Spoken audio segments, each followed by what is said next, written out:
الرحيم. الحمد لله والصلاة والسلام على رسول الله. السلام عليكم ورحمة الله وبركاته.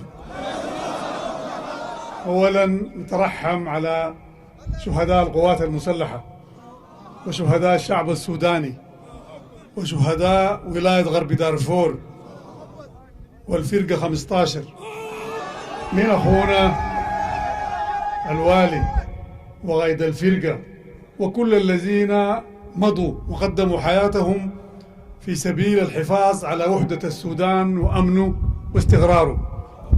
نحن بنحييكم، بنقول لكم الحمد لله على السلامة. ونحن معركتنا معركة الكرامة مستمرة،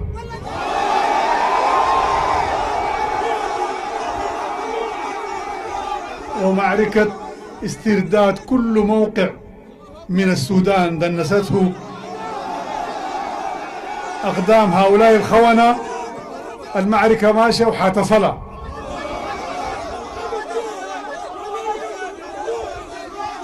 نحن طبعا بنقول لكم انتوا الآن بتمثلوا النواة لاسترداد ما فقد منكم في دارفور إن شاء الله.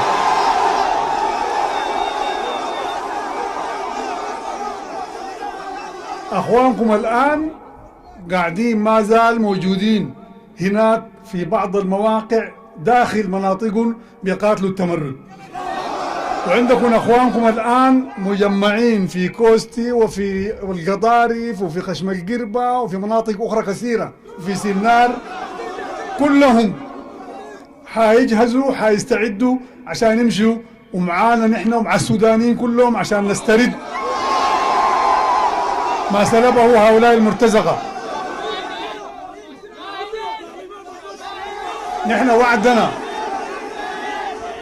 وعدنا وعهدنا مع الناس اللي استشهدوا هناك واللي قتلوا واللي شردوا واللي انتهكت أعراضهم واللي دفنوهم أحياء هناك في أردمتة وفي جنينة أنه ناخذ لهم بحقهم.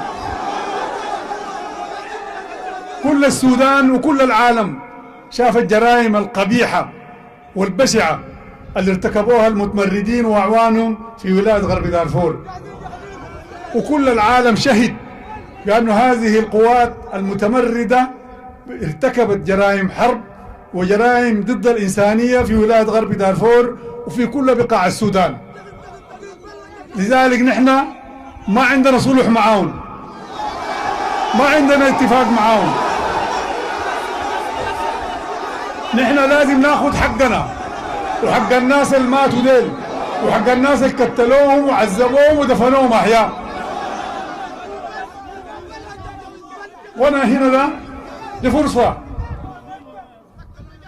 اودي رسالة للناس اللي بيتكلموا وشايفيننا ونشيطين في الميديا، واودي رسالة للأرجوز الهارب حميتي الخاين.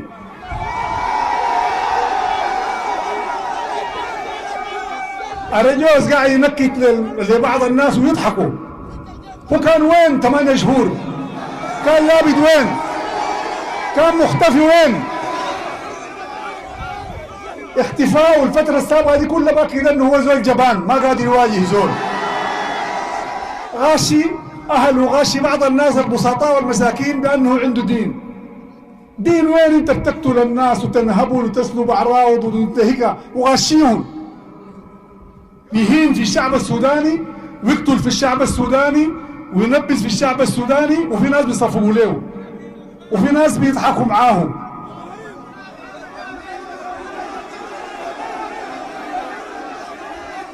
نحن بنقول له انت هربت الان من الميدان مختفي 8 شهور متلبد.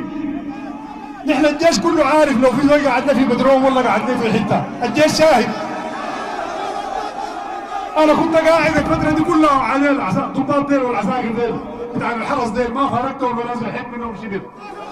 اخذنا اخوانكم زي قاعدين شهور، لا عندنا بدروم ولا عندنا جحر جربنا فيه ولا مشينا قعدنا في الشارع. قاعدين برا وهسه قاعدين برا وفي كل حته بنمشي نقعد برا. هناك 8 شهور ما خلى بيت ويدي مرغني، ما خلى بيت فلان، ما خلى مزرعه زيت مزرعه عبيد، بتخفي متثبت الان ظاهر وعامل فيها بطل. امشي اقعد اقول لك انا امشي اقعد في الجنينه هسي. تعال امشي اي حته في السودان عشان تشوف الناس يعملوا لك شنو. نحن للاسف انه بعض السياسيين قاعدين وصفقوا له ويطبلوا له. يا اخي قتلك وقتل امك ما فيكم اي حاجه. وصفقوا له. نحن حلنا معاهم واحد ما عندنا حل. تشيل مرتبات ليل والقوة حقيقهم وتعتبر الانسانات حجامهم.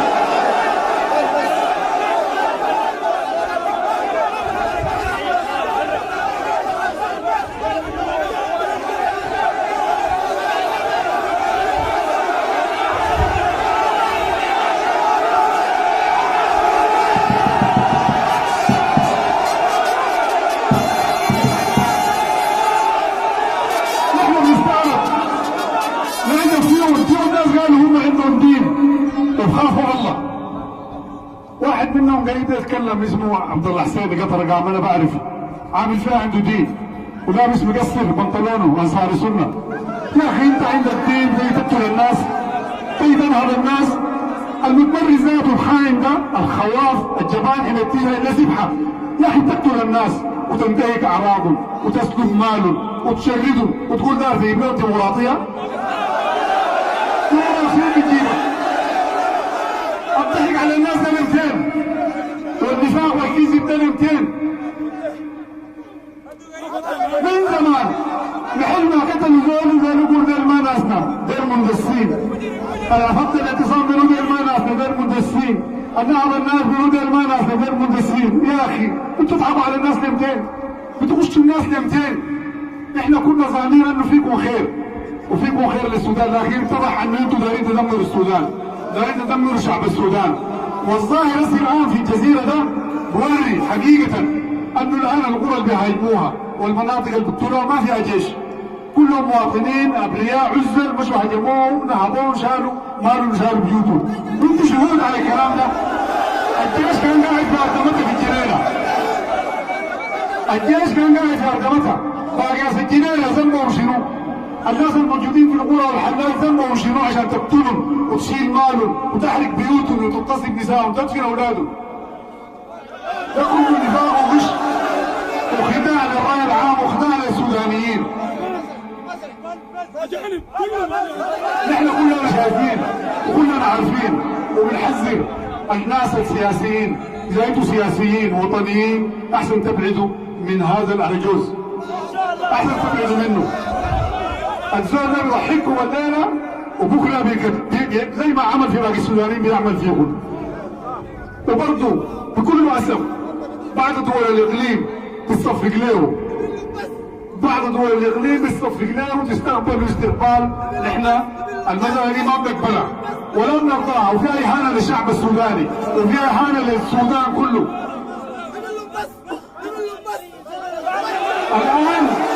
الان العالم وجزء كبير منه اثبت ان هؤلاء القوات هي قوات ارتكبت جرائم حرب وارتكبت جرائم ضد الانسانيه ويجب ان تعامل كقوات ارهابيه.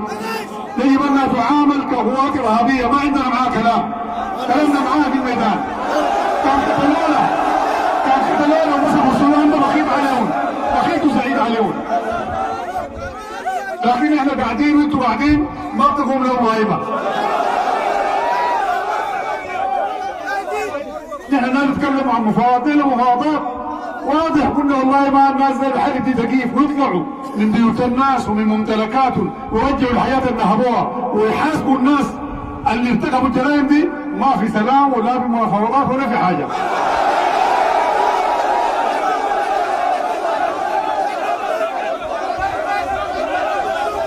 واخواننا السياسيين اللي مشوا عملوا معاه اتفاق احنا نقول لهم انتوا غلطتوا. انتوا بتعملوا اتفاق مع جهه متمرده ومع جهه احنا بنعدها خارجه للقانون. العالم بيعدها قوات ارهابيه وقوات ارتكبت جرائم ضد الانسانيه. تمشوا تعملوا معاهم اتفاق وتجيبوا لنا نحن ثاني هنا. الاتفاق اللي عملوه بالنسبه لنا غير مقبول ولا عندنا به شغله. كقوة سياسية نحن بنرحب بأنه نتكلم معاكم ونحاور معاكم مثل القوة السياسية الأخرى. تعالوا لنا هنا في السودان، في بور السودان دي، تعالوا هنا نتكلم معاكم. ما أي قوة، أي سوداني داير مصلحة السودان وداير يوقف الحرب وداير يعيد للسودانيين مكانتهم وهيبتهم، نحن بنتكلم، ما عندنا مانع ننضم معه. لكن داير تنهب وداير تقتل وداير تسرق وداير تدي روحك شرعية، نحن نقول له والله ما بتلقاها عندنا ولا بتلاقي عند الناس دي.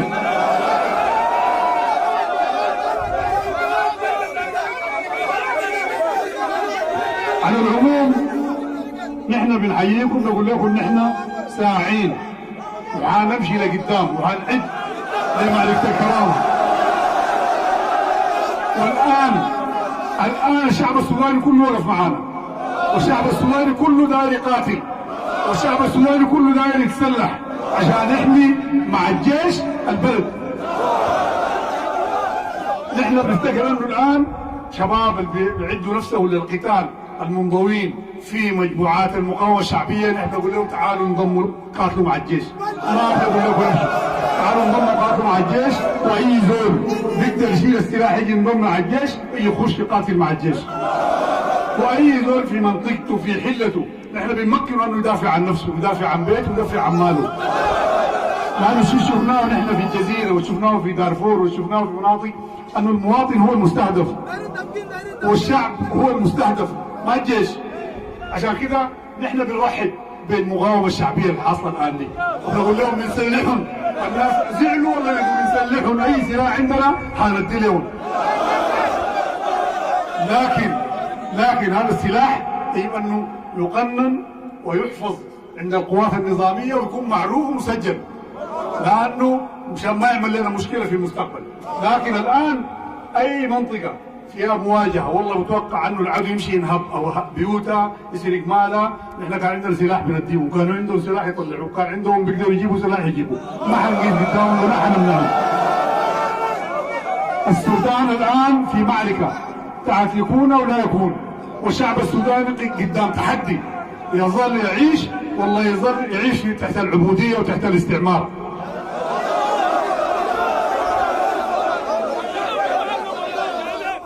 ماليشيا المتمردة دي بحد ما تمشي الناس بيقوموا جاهلين منها، بحد ما تمشي زول بيلتقي يقعد معاهم ماشي، ويقولوا للناس تعالوا. حسي الان الجنينه فيها مسلاتي والله زول من القبائل عنده عربيه، الخرطوم دي فيها زول ساكن خلوا له موتر والله عربيه، نيالا فيها زول ما تابع للدعم السريع عنده عربيه والله عنده بيت زي الناس قاعد فيهم، كله شالهم. اي حاجه حقت الناس المواطنين اللي ما معهم شالوها. ما في اسم الخرطوم دي ما في زول عنده عربيه ولا في زول عنده موتر، كله بيشيلوا منك. ما تلاقيهم بيضربوك، مش الجزيره دي ينهبوا لليله. دايرين يخلوا الناس يرجعوا الناس فقراء ويرجعوا الناس يستعبدوهم يشغلوهم تحتهم. الكلام ده ما بيمشي علينا، ما بيمشي على السودانيين، والسودانيين ما حيقبلوا. ونحن كلنا مع الشعب السوداني ما بنقبل الكلام ده، وحنقاتل لغايه ما يا يتدمر العدو وينتهي، والله نحن ننتهي منه على وجه الارض.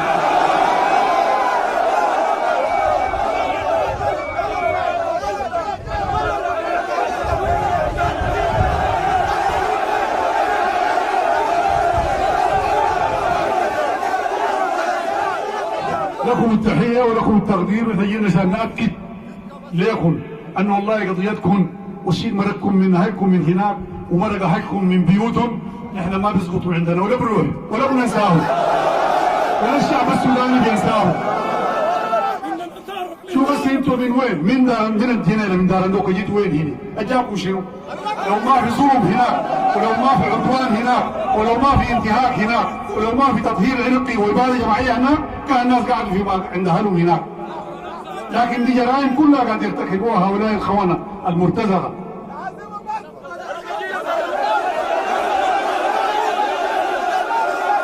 نحن الناس كلهم حصلت فيهم الجرائم اللي هناك ذيك في رقبتنا، ونحن هسه بنعاين لاخواننا في وادي صالح واخواننا في شمال دهب في كل مكان موجودين فيه، وهؤلاء الناس بيستعبدوهم سخره، مشغلينهم سخره.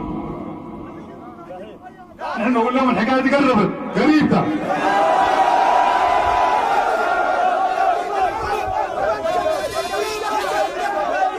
زول بيظلم الناس وبياكل حقهم وبيقتلهم ما بينتصر. ربنا ده ذاته، ربنا ده ما بينصر، ونحن ما بنخليه.